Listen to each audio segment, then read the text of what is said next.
Mga ka-farmers, minsan kahit gaano kaganda ang binhi natin, gaano karami ang ating abono at gaano kaayos ng panahon, hindi pa rin natin naaabot ang inaasahan nating ani. At maraming magsasaka ang sinisisi agad sa mahinang binhi, mali ang abono at kulang sa tubig. Pero ang totoo, marami sa mga problema ay nanggagaling o nagsisimula pa lang bago natin sinabog ang binhing palay. At ang pangunahing dahilan nito ay ang hindi pantay ang final leveling ng ating lupa sa ating palayan. Ngayong araw ay pag-uusapan natin ang totoong dahilan na nangyari sa ating palayan. Bakit mahalaga ang final leveling ng lupa? Paano ito nakakaapekto sa ating ani, sa kita, sa peste, sa mga damo, sa abono at sa ating itatanim na palay? At ano ang pinaka-practical solution na magagawa natin kahit wala tayong mahal na equipment? Kaya kung seryoso kang magsasaka at gusto mong matuto dito, ang bawat minuto sa video na to ay mahalaga. Ito ay katumbas ng ating puhunan. Ano nga ba ang final leveling ng lupa at bakit ito napaka-importante? Ka-farmer, ang palay ay water-dependent crop. Hindi lang basta kailangan ng tubig, kundi kailangan nito ang tamang lalim, tamang timing at tamang distribution. Kapag hindi pantay ang lupa, hindi mo makokontrol ang tubig. At kapag hindi mo makontrol ang tubig, hindi mo rin makokontrol ang palay. Simple lang, pero yan ang ugat ng halos lahat ng mga problema sa ating palayan.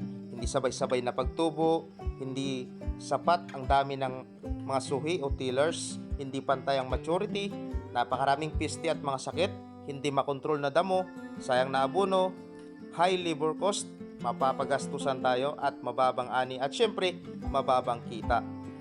Ang palay ay napakasensitibong halaman. Hindi ito tulad ng mais o gulay na kayang magtiis ng matinding init o kaya naman kahit mabaha ng matagal. Ang palay ay nakadepende sa tamang lalim ng tubig at tamang kondisyon ng lupa para ma-achieve natin ang uniform germination, strong tillering at magandang green filling. Kapag hindi pantay ang lupa, hindi mo makokontrol ang tubig at kung hindi mo makokontrol ang tubig, hindi mo rin makokontrol ang palay. Ito ay napakadaling intindihin lang pero ito ang pinakamadalas na nakakalimutan natin o minamaliit ng mga rice farmers. Kapag pantay ang lupa, pantay ang pagpasok at pag-stay ng tubig. Dahil dito, pantay ang germination at pantay ang pagsibol ng mga suhi. Ang palay bilang isang population crop ay nakukuha ang mataas na ani hindi dahil may ilang malalaking palay, kundi dahil karamihan ng palay ay sabay-sabay, malulusog at productive. Kapag pantay ang lupa, pantay ang ganda ng palay. Sabay ang pag-harvest at sabay din ang maturity.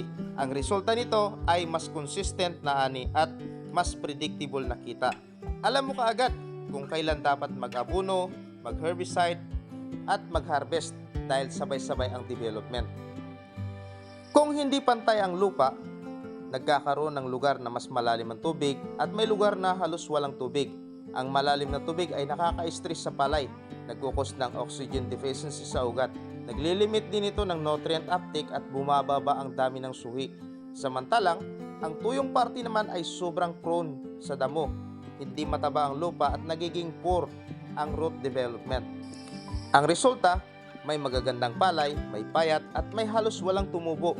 Madalas tayong nag-aalala na, bakit may parting maganda, bakit naman may parting pangit?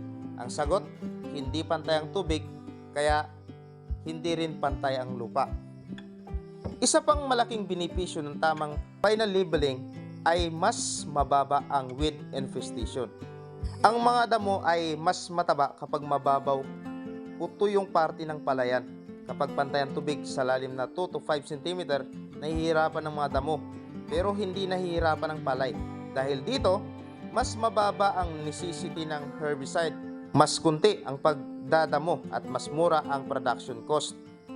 Kapag hindi pantay ang lupa, kahit gaano kadami ng herbicide, babalik at babalik ang mga damo dahil pinapaboran sila ng ating environment sa ating palayan. Ang palay ay hindi aggressive competitor pagdating sa mga damo. Nananalo lamang siya kung nasa tamang kondisyon. Tungkol naman sa abono, napakaraming pira ng magsasaka ang nalulugi dahil sa poor leveling.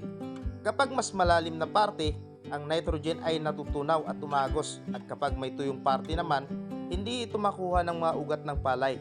Sa madaling salita, mataas ang gastos pero mababa ang benefits na nakukuha ng mga palay. Kapag pantay naman ang lupa, ang abono ay mas epektibo, mas kunti ang kailangan at mas mataas ang response na makikita natin sa palay. Hindi mo kailangan bumili ng mas mahal na fertilizer na brand para tumaas lang ang ani mo. Minsan ang kailangan mo ay gawin mo itong mas efficient sa pamamagitan ng tamang lupa at tamang tubig. At syempre ka-farmer, mas magastos kung bibili ka ng abono, ng herbicide, ng insecticide kumpara naman sa gagastusin mong labor sa pagpapantay ng lupa. Ang pest management ay malaki rin ang koneksyon sa final leveling ng ating lupa. Ang malalim na lugar kasi ng lupa ay nagiging breeding ground sa snail, sa mga moth at sa iba pang soil pathogens. Samantalang ang tuyong lugar naman ng ating palayan ay nag-a-attract naman ng ilang soil pest at stress-related disease. Kaya kapag hindi pantay ang lupa, hindi lang uneven growth ang resulta, pati pest population ay talagang hindi mo minsan mapigilan. Kagandahan pa sa pantay na lupa, ang peste mo ay mas manageable. Ibig sabihin, mas kaya mo silang sugpuin sa palayan.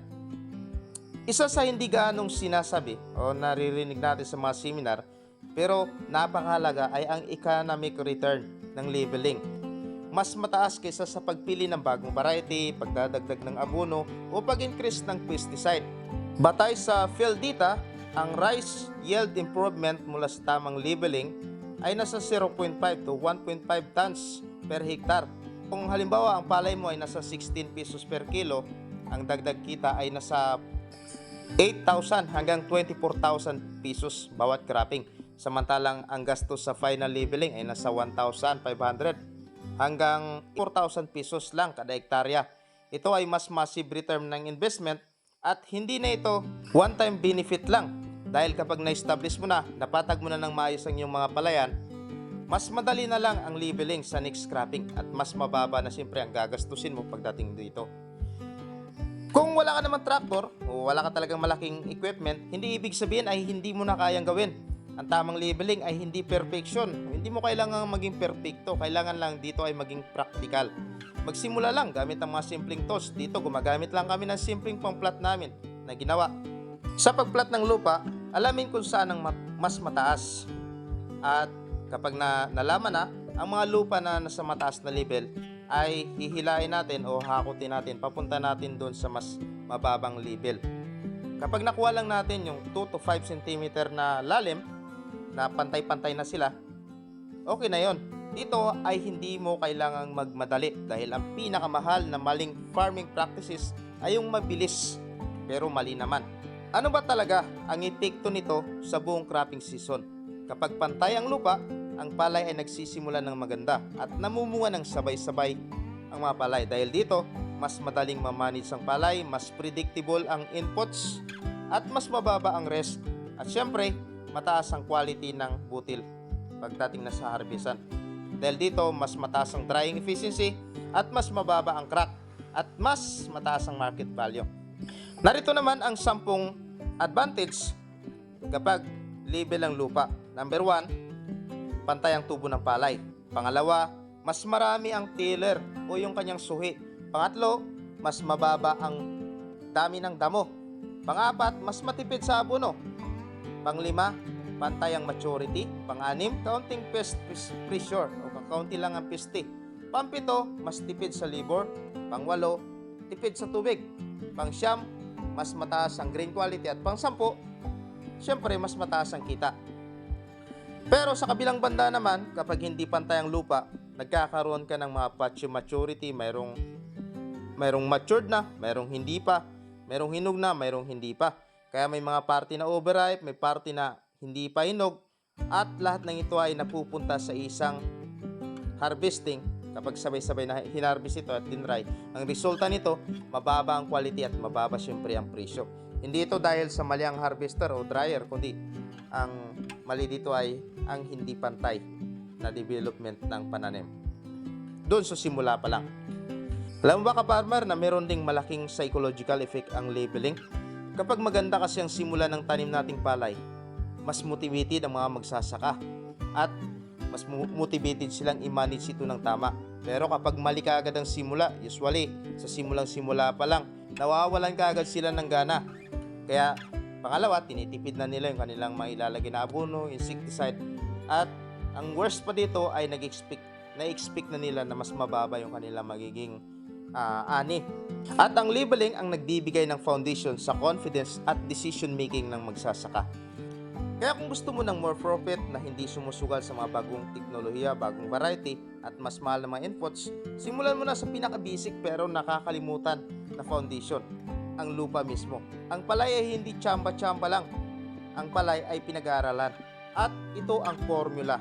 Pantay na lupa, pantay na tubig, at siyempre pantay ang tubo ng palay, pantay din ang maturity.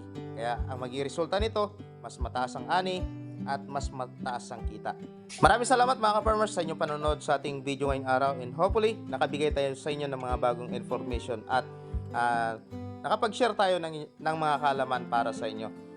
Kaya ka-farmer, kung interesado ka pang matutunan kung paano gamitin yung irrigation, paano i-control ang weeds, at mas gawing efficient ang fertilizer sa pag-application natin, at para tumaas pa siyempre mga number ng tillers natin at hindi madagdagan ng gastos, at kung paano ma-achieve ang consistent high yield farming kahit maliit lang ang area mo, i-like mo na ang video na to at i-share mo na sa kapwa magsasaka, at mag-subscribe ka na dito sa DDT Nature Farm Channel.